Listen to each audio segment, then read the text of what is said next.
Hola queridos hermanos, bienvenidos a su podcast Sin Límites.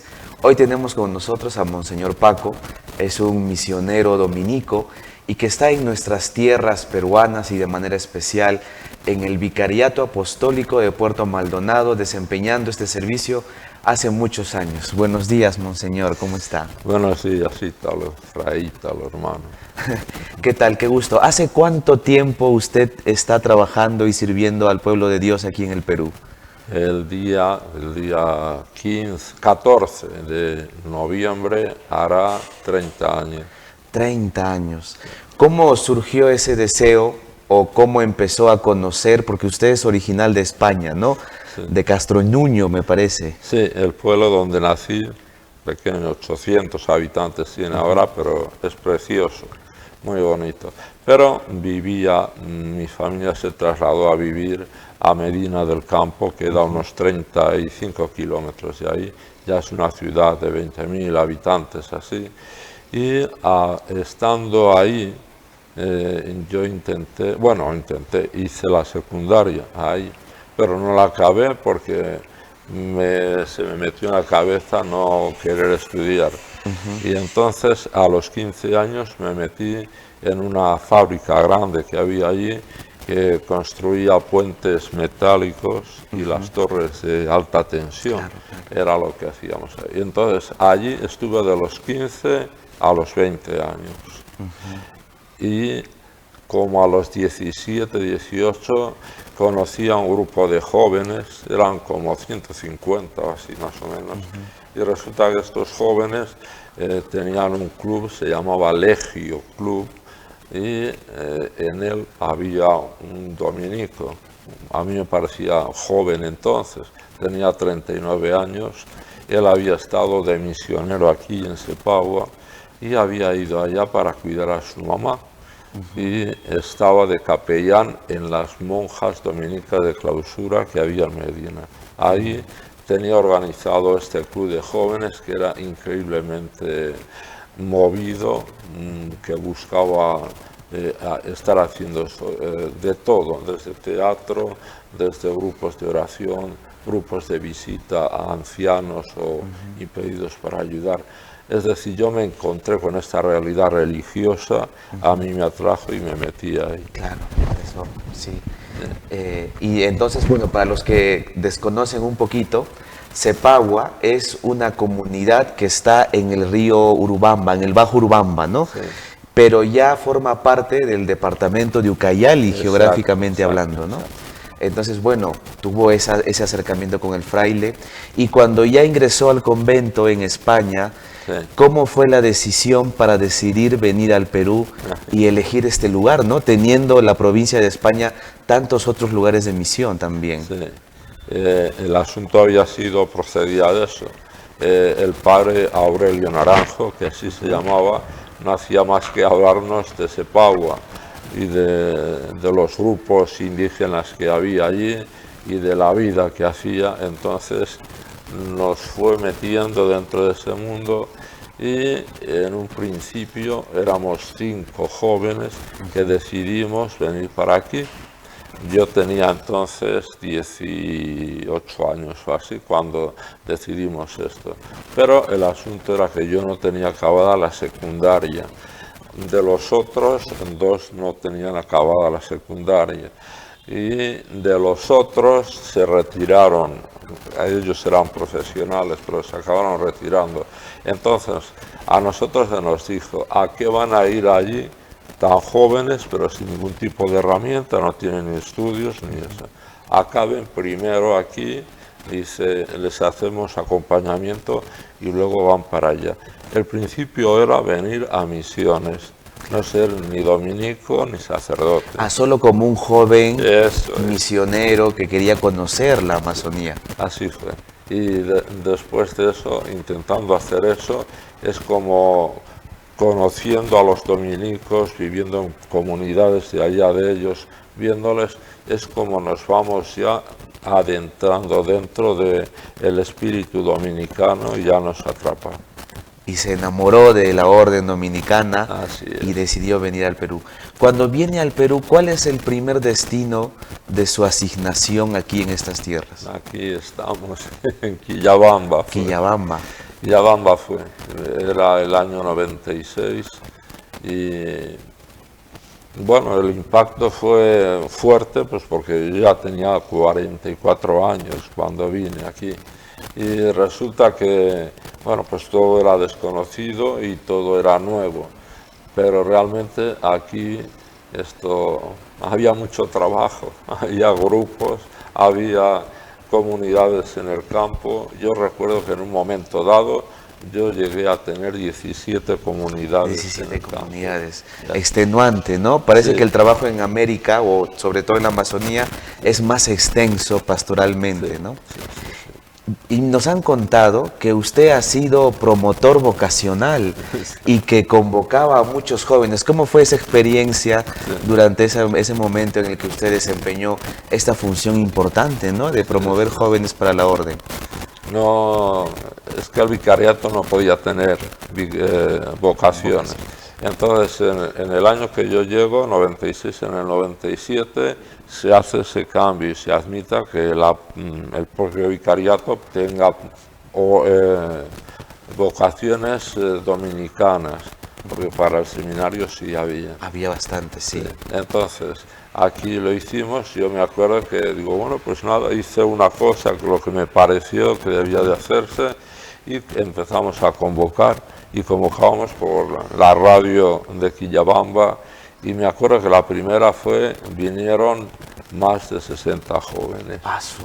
O sea, Quillabamba era una tierra vocacionada, por lo que parece, ¿no? Sí, sí.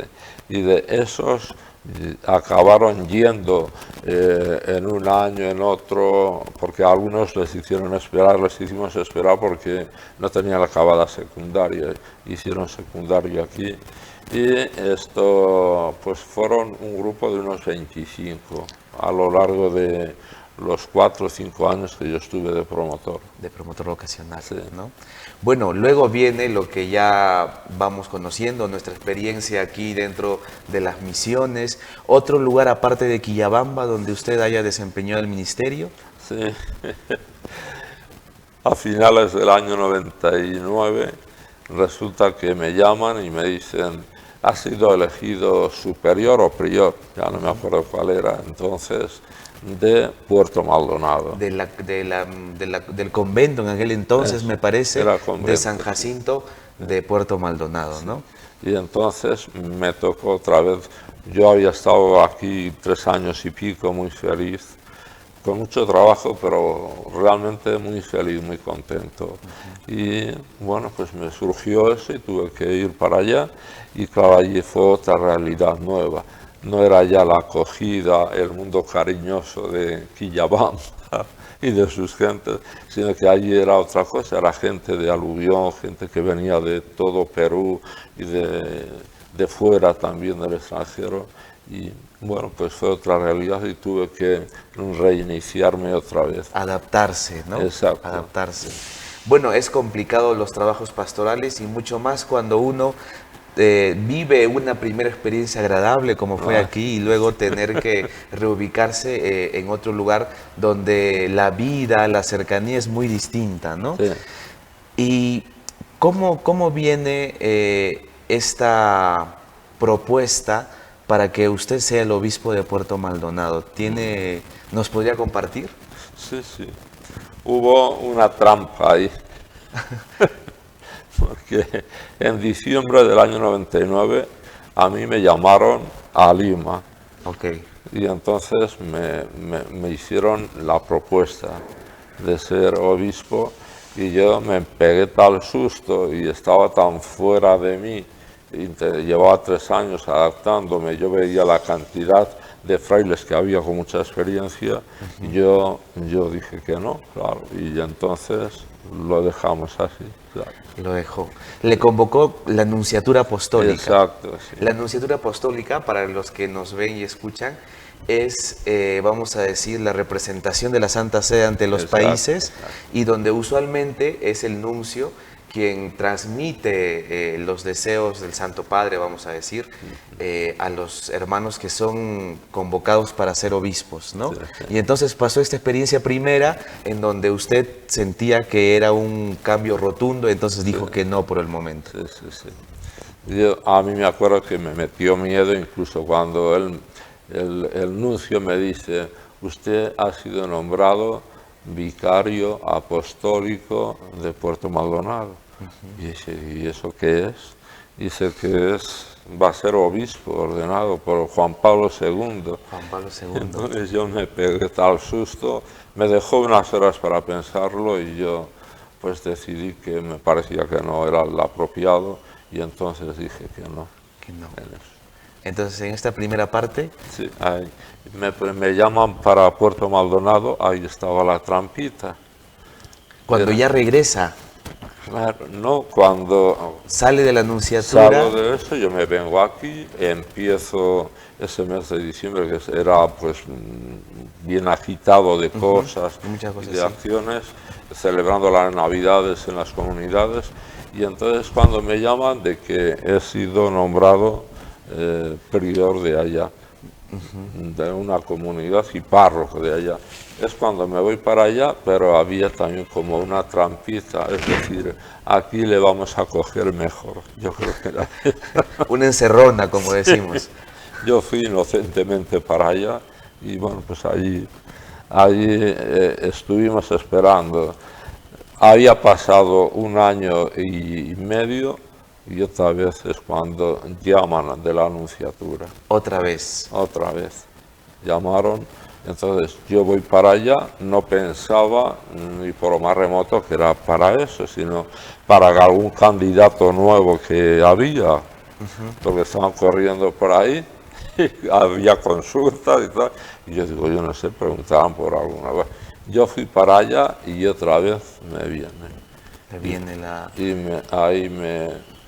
Bueno, pues te dicen, tiene usted es hijo de obediencia, dice, creemos que tiene que aceptarlo, ya hemos hecho un recorrido, y yo digo, pero yo renuncié, digo, dice, pero esa renuncia no fue presentada nunca oficialmente. Dice, luego usted tiene el nombramiento de Juan Pablo todavía. Todavía que está vigente y lo retomaron un año y meses después. Sí, sí. Eso es más o menos en el año 99-2000, por ahí. No, ya era el 2001. 2001, ¿no? Claro. Entonces le llega la noticia, usted acepta porque como lo dice, Uy, hijos de acepto. obediencia. Ahora necesité 24 horas. Lo puso en oración, presuponemos, y sé que usted que es un hombre que ama a nuestro Padre Santo Domingo, a la Virgen, lo medió a través de la oración, Sí. consultó a algunos amigos para tomar Claro, esta eso decisión es. tan fuerte, ¿no? El propio nuncio me indicó, dice, hable con tal padre, dice, hable con todos los padres que quiera, pero hable con tal padre, y bueno, estuvimos hablando, y yo me dejé convencer. no las tuve conmigo, así, Claro. como que... Bueno, los designios de Dios nos van sorprendiendo. Usted mismo ha visto en el previo recorrido pues todas las maravillas que el Señor hace y las misiones que también quiere que asumamos personalmente. Sí, eso es verdad. Y creo que eso fue una voluntad del Señor a través del Papa Juan Pablo II. Y luego acepta y se viene otra nueva experiencia. Usted ha sido un hombre de adaptaciones, vamos a decir. Y al momento de acoger, recuerdo que hubo también conflictos sociales por los que usted tuvo que luchar. Cuéntenos un poquito de ese interín que a lo mejor es algo que recuerda muy palpante en su experiencia, ¿no? Sí, sí, fue un poco, la primera parte fueron 14 años. Mi vida parece que va de 7 en 7 años. El número de la perfección en las escrituras, dice. El 7 me persigue por todos los sitios, sí. Y entonces estuve 7 años como obispo coadjutor, Monseñor Larrañeta, que estaba de secretario general de la conferencia episcopal, él vivía en Lima, y yo estaba en Puerto Maldonado, y bueno, pues hacía todo a las veces de él, pues fueron 7 años. Yo tenía un poco ahí el que no llevaba el peso directo de las cosas y en que el apoyo Que de la reposaban rañeta en la rañeta del a ovillo. todos los niveles, ¿sabes? Pues estaba ahí. Cuando en el año 2008 él ya me deja, él se va, entonces ahí es donde empiezo a recibir palos, donde ya no tengo dónde agarrarme. Era orar, era pedir, pero yo no sé si oré tanto y pedí tanto. Yo creo que ahí fallé. Y el asunto fue pues todo este enfrentamiento que hubo con una gran empresa que era Odebrecht, que estaba disfrazada allí pues como una empresa medio peruana y así, y entonces todo lo que hicieron allá con la interoceánica era de una injusticia tan evidente. Tremenda, ¿no? Sí. Y un impacto natural y visual muy fuerte. Muy fuerte, pero además sobre todo porque tenían el proyecto original, tenía hacer cada ciertas comunidades, hacer algo, proyectos de desarrollo y tal, que no hicieron, creo que hasta Cuzo no hicieron más que uno. Después expropiaban los terrenos, las casas solían estar al lado de la carretera, entonces como la carretera se ampliaba, las casas se tiraban. Se tiraban, sí, Y efectivamente. no indemnizaban nada. Luego fue meter toda la carretera por la ciudad de Puerto Maldonado, dividiéndola en dos y aislándola una parte de otra. Bueno, ahí yo me metí y no sabía tampoco los palos que me iban a dar, no sabía con la gente que me estaba metiendo y no sabía el poder tan tremendo que tenía, no solo en Perú, sino en toda En todas Latinoamérica. partes, ¿no? Y ahí es donde un poco, bueno, pues la fuerza de las cosas, pues yo creo que me quemé un poquito entre eso.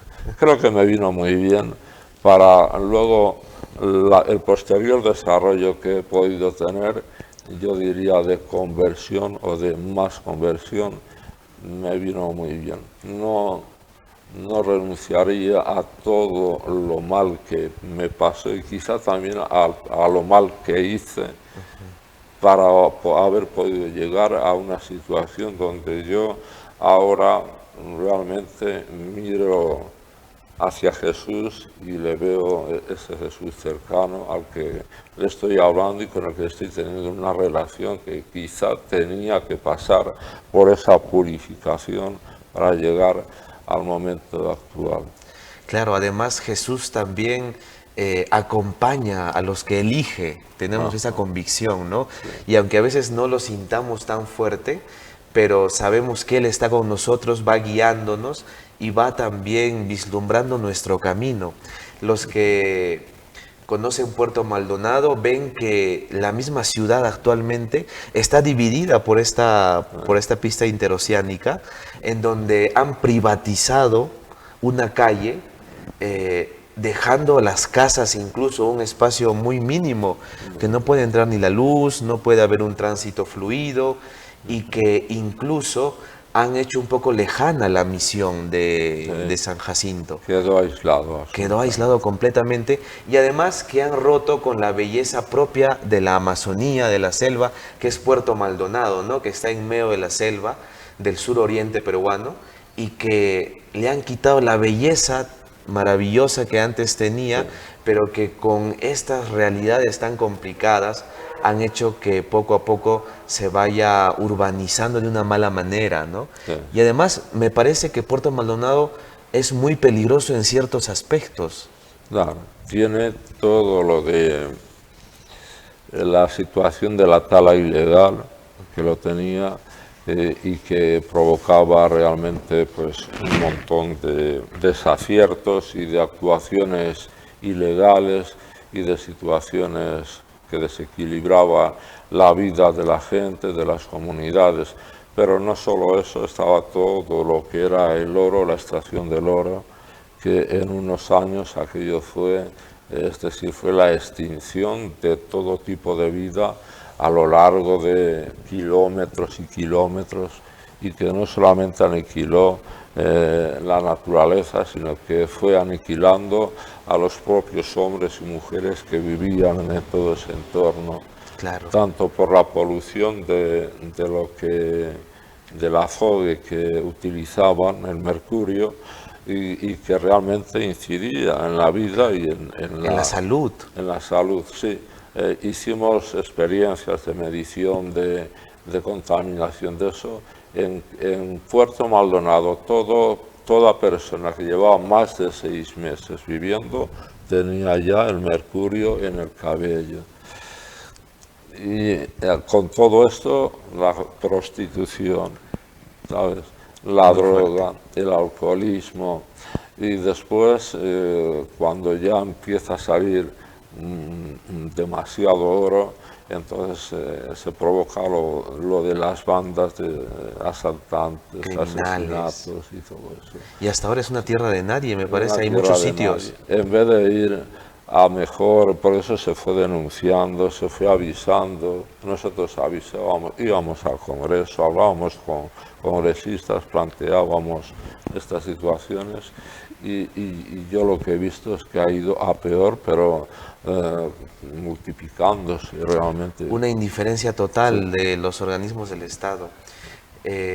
Porque cuando uno se compromete con la vida religiosa, la vida sacerdotal, y mucho más cuando uno es pastor de una iglesia particular, hace suyos los sufrimientos de su pueblo. No puede hacerse ajeno, entonces uno va viendo la realidad, cómo va sufriendo los hermanos, y entonces empieza a actuar. Muchas veces se tiene el concepto de que por ser sacerdotes, por ser religiosos, no podemos involucrarnos con la vida social de la población, y no es así, ¿no? Incluso la vida política está muy inmiscuida con la sociedad, con nuestra manera de actuar y trabajar, porque influye bastante en nuestras comunidades. Totalmente. Allí todos los candidatos, la mayoría de los candidatos que se presentaban, estaban pagados por el gran dinero que había, que era de parte del oro. Entonces todas las leyes que se promovían o que querían salir era para favorecer esa tierra de nadie, donde cada uno pudiera seguir haciendo sin ningún tipo de ley, ni aportación, ni de regeneración para nada. Era eso. Entonces, lo que a mí me choca, quitando, me parece, el último presidente regional, los demás todos o han estado en la cárcel, y algunos después acabaron malamente con su vida por las persecuciones que tenían. Y por ese complot también que tuvieron, y que uno ya no puede salir tampoco muy fácilmente de esas convenciones que se hacen entre la corrupción, el poder, la política. Pero sospecho yo que también ha sentido el apoyo de la comunidad, de los hermanos en estos momentos difíciles, de la gente que sabía la realidad, aunque claro, los grandes poderes nos hacen pensar que pues tenemos la batalla perdida. Sí. Sin embargo, tenemos la fe de la esperanza. ¿Usted lo vio también, esta fe de la esperanza, en la población, en las personas, en los hermanos? La gente apoyó mucho, se volcó, pero también porque lo sufría. Quienes no se volcaron fueron aquellos que no estaban implicados. Entonces nosotros convocábamos manifestaciones, hacíamos algún tipo de planteamiento y eso, y no había mucha respuesta. Después de las propias autoridades que habían subido diciendo que iban a apoyar, que iban a revertir eso, a los 15 días estaban ya comprados y volteaban absolutamente todos los compromisos que habían hecho con el grupo de gente que nos estábamos moviendo en defensa de los intereses. Y vimos entre nosotros, hubo uno, vamos a ver, le considerábamos como el secretario, el que mantenía todos los registros, los documentos, los procesos. Y resulta que este hombre nos llegó a traicionar y entregó a la empresa absolutamente todo lo que íbamos a denunciar, todo lo que Toda la íbamos- información. Sí, y de repente este hombre desapareció y luego cuando aparece, pues bueno, vimos que ya no te podías acercar a él. Y luego lo vimos también a los 2, 3 años, construyó una gran casa y dijimos, mira los resultados de aquella traición. Esa es la respuesta, ¿no? Sí, sí. A veces nos dejamos vender, aun cuando nos afecta a nosotros Sí, mismos, sí, nos afecta a la salud, afecta a la población. Pero en este caminar ya después con su sucesor, con Monseñor David, el 2018, si mal no recuerdo, viene el Papa Francisco a Puerto Maldonado. Ah, ¿Y usted cree que ha sido una luz? ¿Ha generado algún cambio, alguna Sí. perspectiva, alguna esperanza? ¿O las cosas se mantienen o incluso se han empeorado en estos últimos años? Yo creo que, es decir, en lo que es todo el movimiento, vamos a decir, de iglesia hacia el mundo nativo y hacia la Amazonía, eso está ahí, han surgido instituciones que lo están manejando y tal. Pero lo que es la realidad esa laica, por decirlo, Claro, y laboral, y de eso yo creo que ahí no ha incidido. No ha habido unos cambios rotundos. no. Simplemente se ha tapado esa realidad por esos días Sí, sí, sí. y la vida continúa paulatinamente. La gente sigue muriendo por el oro, Sí, sí. con las mafias y por todas estas, digamos, malas prácticas que aún se mantienen, ¿no? Sí. en nuestra población. Monseñor Paco, usted estuvo hace muy poco en España, Sí. ¿no? Pero se nota y se ve que usted ama Quillabamba, ama el Perú, y eso nos agrada, lo decimos como hermanos, que contamos y nos alegramos con su presencia, igual que los fieles también que han ido compartiendo su alegría con usted. Sí, ¿Se siente en casa también ahora que está de vuelta por aquí? sí. Yo creo que esa experiencia primera de esos 3 y pico años primeros fue algo que me marcó fuerte. Es decir, Quillabamba y los quillabambinos tienen una madera especial, son gente tan acogedora, tan cariñosa, ¿verdad? Tan cercana, que te hacen sentir que eres de los suyos. Y yo creo que eso estaba en la memoria de hacía pues casi 30 años, ¿no? Y bueno, yo había estado aquí desde el 19 hasta el 23 que me fui. Claro, Entonces, claro. yo Yo volví llegué aquí. y lo encontré Sí. aquí, convivimos un buen tiempo juntos. Yo volví aquí y entonces, bueno, tuve que salir, ahí surgió una cosa de tipo médico. Felizmente a todo aquello que me dijeron y me amenazaron que iba a ocurrir, parece que el diagnóstico fue equivocado y Alabado esto- sea el Señor por esas gracias, ¿no? así es.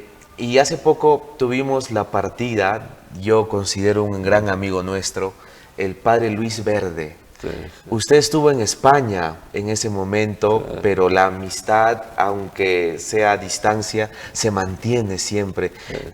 ¿Cómo fue su experiencia? ¿Cómo mantuvo esta cercanía con el padre Luis Verde en vida? ¿Y cómo luego tomó esta triste noticia de la partida? Sí, ahí coincidimos cuando yo estaba ejerciendo ya como obispo titular, él estaba de jefe de los dominicos. De prior Era regional. el me prior parece. regional y resulta que como él tenía que visitar las misiones y yo solía hacer unos 3 meses también para las confirmaciones y yo creo que hicimos por lo menos entre 5 a 6 viajes juntos. Y entonces era mucho tiempo conviviendo y yendo. Claro, lo de la canoa ya era, y tuvimos un montón de experiencia. Y con él era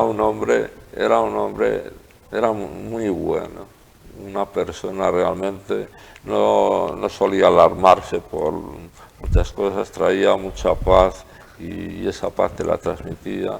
Y a la hora de enfrentar muchas veces situaciones que eran especiales en las comunidades, en los grupos, él tenía esa serenidad para decir una palabra que iluminaba. Y fue una cercanía, a mí me vino muy bien y teníamos pues esa amistad que no hacía falta que estuviéramos hablando para saber si estábamos juntos, para saber que estabas al lado del otro y que estabas en comunión con él. Claro. Y no hacía falta que estuvieras ahí parloteando para sentir esa cercanía. Yo lo quería mucho y yo sentía que él me quería también bastante. Y cuando yo recibí la noticia de la muerte, pues no sé, me dejó impactado porque no esperaba absolutamente nada como eso. Sí, fue una sorpresa para todos. Sí, sí, sí. Y yo creo que ese recuerdo de la impronta que sentí cuando dicen Luis Verde ha fallecido, yo creo que estos 2-3 meses que han pasado, esa muerte y el recuerdo de esa persona, a mí me hizo ya como salir y reanimar para pedir volver acá. Claro, es un hermano que ha tenido mucha perspectiva, un hombre muy pacífico, sí. Y recordamos muchas cosas de él, ¿no? Como cuando esperaba a los frailes que llegaran del campo en la comunidad, y creo que para todos, para toda nuestra comunidad fue una noticia sorprendente, porque lo veíamos tan sano, tan bien, tan completo, pero que los designios del Señor, pues no los podemos comprender muy fácilmente, ¿no? Sí, sí. Pero definitivamente sabemos dónde se encuentra y que está mucho mejor e intercediendo por nosotros. En este regreso que ha tenido, que a toda la comunidad le ha alegrado de estar con usted, ¿siente que es una bendición del Señor volver a esta tierra? ¿No tenía estas perspectivas anteriormente? ¿Sentía que usted iba a quedarse en España? ¿O que siempre anhelaba volver al Perú y a Quillabamba específicamente? Sí, bueno, de hecho volví el año pasado cuando me hacen el diagnóstico y me dicen, bueno, usted pues ya sepa, cuente meses. Y entonces lo que hizo fue venir, cerrar cosas que había pendientes y un poco despedirme, como dicen, a la chita callando, a decir adiós, pero bueno, el asunto, yo no sé si fue equivocación o ha sido otra cosa o lo que sea, el asunto es que la siguiente intervención que me hacen se había reproducido, pero no era maligno, la siguiente que me hacen la misma. Y el asunto es que me dicen, bueno, pues no sabemos qué ha pasado, pero todo va bien. Eso es. Qué bueno, nos alegra muchísimo. Sí, sí. Bueno, monseñor, ha sido un gusto conversar con usted, ha sido hermoso recordar nuestra historia, ¿no? Y que la podamos compartir con los demás. Y sabe que la comunidad reza por usted, el pueblo reza por usted, siente esa cercanía. Y ahora que estamos, una preguntita para terminar, que nos dé un consejito. Ahora que se acerca Halloween, ¿no? El 31 de octubre, que es este viernes, ¿no? Sí, sí. Pero que vamos a hacer en la parroquia una contrapráctica, vamos a decir, con el Halloween. ¿Usted qué opina sobre el Halloween? ¿Qué piensa sobre esta práctica que se ha hecho muy socialmente conocida y que la practican muchos de los niños incluso? Sí, pero viene de arriba y viene de unos ámbitos que son superiores y muy contrarios al pensamiento cristiano. Yo creo que la fiesta de los santos y la fiesta de los difuntos dentro de la Iglesia católica y de toda la Iglesia así universal era algo muy vivido y muy profundo. Entonces lo de Halloween era como contrarrestar, como se ha hecho en tantas otras experiencias así, era como contrarrestar esa influencia. Entonces poner en el día previo como el rehacer una especie de admiración por todo lo contrario de lo que es el cristianismo, por la muerte, por la fealdad, por aquello que no tiene sentido, por lo maligno, lo por la maldad. lo oscuro, y nosotros hemos caído en eso. Nos viene del norte, pero hemos caído en esa práctica porque al final creo que es una práctica que se ha vuelto comercial, como todo. Hay por abajo esa intención que es muy negativa, pero por encima nosotros lo hacemos inocentemente, y bueno, pues es otro día donde te gastas dinero en disfraces, en bailes, en comidas, en invitaciones, pero un cristiano, en vez de celebrar la vida, la luz, el amor, la paz, estamos celebrando la muerte, no sé, lo siniestro. Eso no tiene sentido. Lo maligno, Sí. como que ahora en la sociedad estamos ensalzando, ahora lo malo, lo inmoral, el pecado es visto con normalidad. Sí. Ya no hay una conciencia en donde uno se dé cuenta que hay cosas que están mal y que no se deben hacer, sino que incluso vamos propagando, que es muestra esta fiesta que tiene por debajo otras intenciones malignas, vamos a decir, ¿no?